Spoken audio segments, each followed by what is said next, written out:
All right, at this time, Mr. Paul is recognized. Your thorn in the flesh. For 3 minutes. Thank you, Mr. Chairman, and welcome, Chairman Bernanke. You know, I guess over the last 30 or 40 years, I have criticized the Fed on occasion, but the Congress deserves some criticism, too. The Federal Reserve is a creature of the Congress, and if we don't know what the Fed is doing, we have the authority, and we certainly have the authority to pursue a lot more oversight, which I would like to see.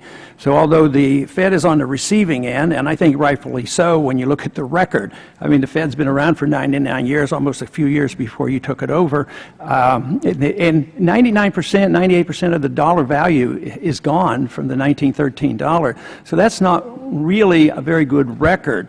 And I think what we're witnessing today is the end stages of a grand experiment, a philosophic experiment on total fiat money. Yes, they've been debasing currencies for hundreds, if not thousands of years, and they always end badly. They always return to market-based money, which is commodity money, gold and silver. But this experiment is something different than we've ever had before, and it started in 1971, where we were actually given an opportunity in many ways to be the issuer of the fiat currency, and we had way too many benefits from that than people realized. But it's gone on for 40 years, and people keep arguing from the other side of this argument that it's working, it's doing well, and yet from my viewpoint and the viewpoint of the free market economists, all it's doing is building a bigger and bigger bubble. And the free market economists were the ones who predicted the NASDAQ bubble, the housing bubbles, but we never hear from the Keynesian liberal economists and the central bankers and saying, watch out, there's a bubble out there, there's too much credit, too many problems there, there's a housing bubble, we have to deal with it. Usually we get reassurance from the Fed on that. But I believe there's a logical reason for this, because the Federal Reserve is given a responsibility to protect the value of the dollar. That's what stable prices are all about. But we don't even have a definition of a dollar. You know, we ask about the definition of a dollar and say, oh, it's whatever it's by. Well, every single day it buys less than the next day. And to me, it's sort of like building an economy and having economic planning like a builder had a yardstick that changed its value every single day. I mean, just think of the kind of a building we have. This is why we have this imbalance in our economic system. But it was a system designed to pyramid debt. We have a debt-based system. The more debt we have and the more debt the Federal Reserve buys, the more currency they can print. And they monetize this debt. And no wonder we're in a debt crisis. It's worldwide. I think it's something we've never experienced before. And I think the conclusion will be a vindication either for sound money, or if you win the argument and say, yes, we are great managers, we know how to do it, we want the credit for the good times, and we want the credit for getting us out of those good times. I mean, I think within a few years we're going to know. Of course, I'm betting that the market is smarter, commodity money is smarter, nobody's smart enough to have central economic planning. So I'm anxiously waiting for this day for the conclusion, because reforms have to come. They're already talking about, when you see Robert and Zoellick talking about monetary reforms and talking about gold, our time has come for serious discussion on monetary reform. Thank you, Mr. Chairman. Dr. Paul? Thank you, Mr. Chairman. Mr. Bernanke, if you don't mind, would you tell me whether or not you do your own shopping at the grocery store? Yes, I do. Okay, so you're aware of the prices. But, you know, this argument that the prices are going up about 2%, nobody believes it. You know, and the old CPI says prices are going up at 9%. They believe this. And people on fixed incomes, they're really hurting. The middle class is really hurting because their inflation rate is very much higher than the government tries to tell them, and that's why they lose trust in government. But you know, this whole idea about prices and debasement of currency, if you loan me $100 and in 2 years from now I gave you 90 back, you'd be pretty upset.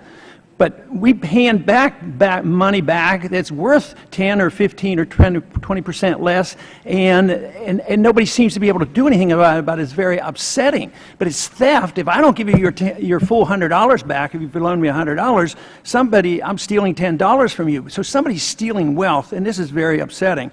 But you know, in January at one of your press conferences, you said that you sort of poked a little bit of fun at people to downplay the 2% inflation rate.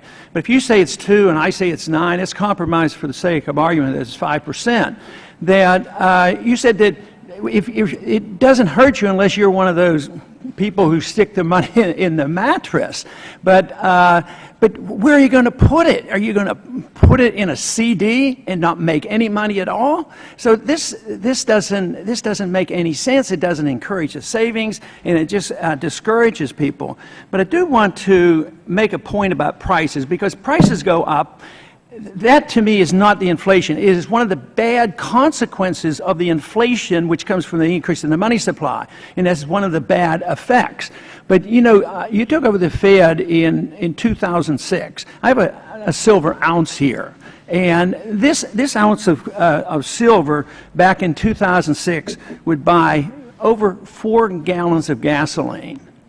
Today it'll buy almost 11 gallons of gasoline.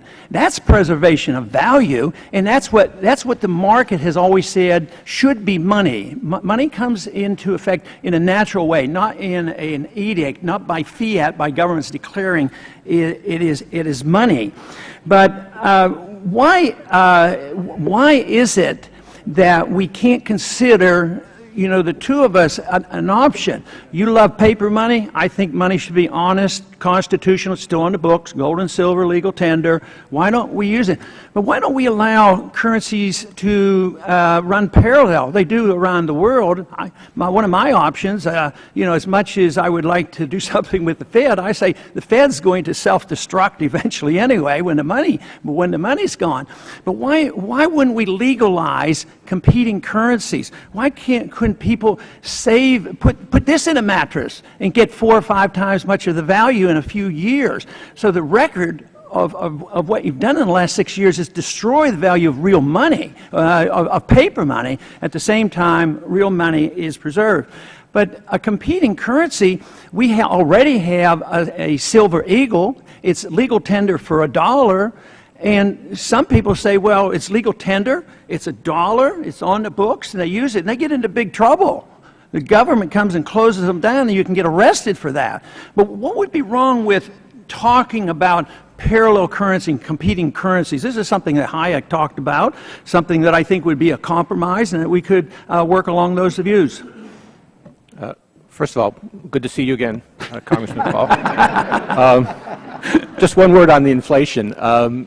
Of course, those numbers are constructed by the Bureau of Labor Statistics, not by the Fed. They're independently constructed, and I think they're done in a very serious and thoughtful way. On alternative currencies, nobody prevents you from holding silver or gold if you want to. It's perfectly legal to do that. And you're also it's also perfectly fine to hold other currencies, euros or yen or whatever else.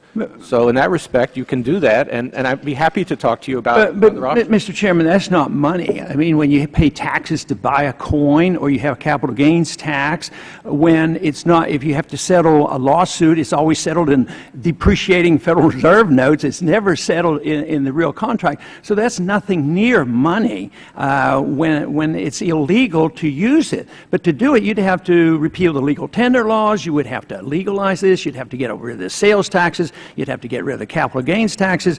People, even in Mexico, they're talking about this. They're trying to have competing currencies. They've been wiped out too many times with inflation and wipe out the middle class. They're allowing people to start to save in a silver currency. So I hope we move along in that direction, because there shouldn't be any you know, overwhelming changes all of a sudden, that there could be a transition. People could vote on it.